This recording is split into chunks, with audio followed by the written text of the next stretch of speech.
Good evening, everyone. This is LJ with a Spurs chat. Tottenham Hotspur 2, Manchester City 1. Well, they're reeling this in again. They're reeling this in again, Spurs fans. After a lacklustre, to say the least, performance against Crystal Palace, with no fight, determination or anything, Spurs come up against a Manchester City team, I think unbeaten in 28 games, a great record in the last few years in this cup. Still played quite a strong team, a few youngsters in it, but still they were brilliant. And Spurs showed that they can fight, they can show grit, they can show determination, and also show a lot of character. Before I start, I'd like to just make one point. A lot of the media still not giving Spurs credit, because apparently the average age of Manchester City's young team was only 26, so it should have been an easy game for Spurs apparently. However, I'd like to say to those critics that Spurs' average age last night of their team was 23, so who cares? It was still a good Manchester City team and a very, very tough game. Right, let's start with the starting 11. There's Vicario in goal, a back four of Gray, Romero's captain tonight, Dragusin, Van der Ven, Sarr, Bentancur, Kuvalevski, Johnson, Solaki and Werner. My thoughts on that starting lineup. Okay, surprised to see Werner in. I thought he might have started Mikey Moore on the left, but their play keeps trying to stick with Werner. He can't say if later on down the line, maybe in January, that he leaves, that Werner wasn't given the chances. So Werner's been given the chances, probably too many chances, many Spurs fans would say. And my only other worry was Gray being played at right back. He's a fantastic player, skillful, plays beyond his years, but not at right back, Ange. And he was getting done again last night down the right a lot, not so much in the second half, stepped back a little bit, but I do feel sorry for the lad, because he keeps playing him at right back, and it must dent his confidence. It must do. Anyway, the stats after the game: possession was 31.6 to Spurs, 68.4 to Man City, which is to be expected, I suppose. Shots 11 for Spurs, 15 to City, of which on target 7 for Spurs, 3 for City, and Spurs should have scored more. 3 of which on target, Man City had 10 off target. Goalkeeper saves, just the one for Vicario, 5 for Man City, 4 each on corners, 17 fouls Spurs committed to City's 4. What can I say? Right, I was really worried when the game started. But I think I knew that Man City, I think we all did it, they're going to have a lot of the ball. And I just thought, can we hit them on the break? That was my main hope. And after 5 minutes, what a goal. Started from the back. I keep saying, why do you keep playing that from the back? It's very, very rare. Even Man City, I say, don't often start from the back and go all the way up the other end and score. Egg on me face time. That's exactly what Spurs done. Gray got the ball in the right back position, chipped it over to miles up the line to Johnson, and that standing flick put Kuvalevski through, ran down the right hand side. Fantastic ball. We're all waiting for Werner to miss it. What a finish. 1-0 Spurs. So everything seemed to be going well. We were under pressure possession wise by City, but they didn't seem to be creating any clear-cut chances. So I think it was just after that Van der Ven went off, and I suppose in hindsight,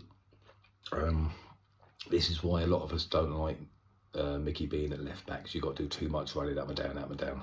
And as I said, it's probably a bit harsh to have a go at Ange, even though my initial reaction was, Ange, why did you play him there? He's got to do far too much running. But if we had played the blinder down left, Ange would have been a magician, so we let that go. I'm hearing it's a strain, not a pull, so if that's right, maybe a month, 6 weeks, I reckon. But a massive blow. So when he went off, I was panicking a bit. I'm sure everyone else was. But then there was a fantastic corner routine. Absolutely brilliant corner routine. Fells had come to Kuvalevski, cut inside looking like he was going to shoot, but squared it back to Sarr, and Sarr bent from just outside the box. A fantastic goal. Absolutely fantastic goal. The commentator initially said that Ortega, the City keeper, should have got it. But when you see it in slow motion, it starts from outside the post. Roberto Carlos-esque. Straight in the corner. A fantastic goal. And I felt a bit sorry for Sarr because he was having a great game. Unfortunately, he got the yellow card, so had to be pulled at half time. And to be fair, he had to do that because the way that he was having to battle and track back, etc., he would have got himself sent off by getting another yellow. So let's just see it in at half time. Let's just see it in at half time, boys. 2-0, but typical Tottenham. Savino was on the City right, crossed it in to the usual suspect place as far as we're concerned as Spurs fans. Nunes completely unmarked at the far stick, 2-1. Panic stations. I see all the tweets at half time, panic stations, and myself included, panic stations. I thought City will score again. I was wrong again, so were many Spurs fans, but I don't really want to be too harsh on the lads, but that far post is so vacant all the time. The other side they'll cross it in is vacant. The goal last night, cross it in. Oh, they've got to look at this.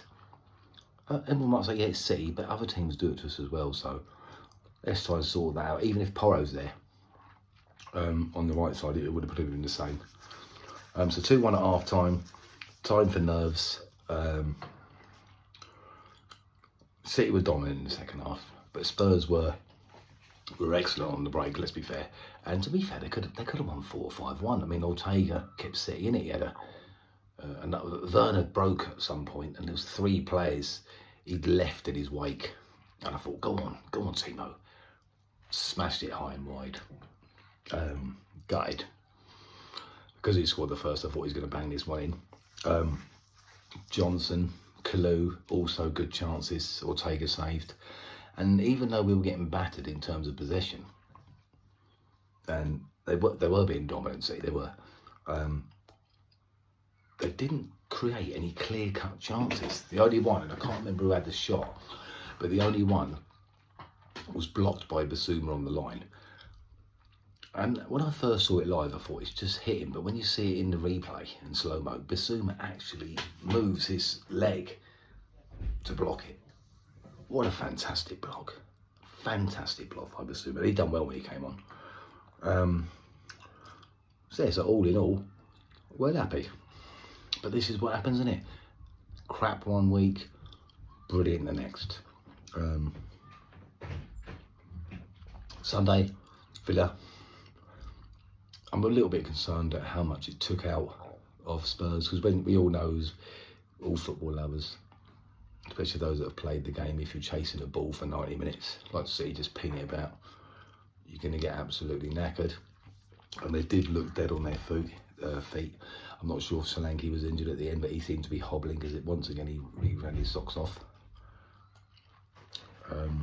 Richarlison came on and was outstanding. Should have scored. I missed that one. But he was running around like a head case. And that's the sort of fight we got to show.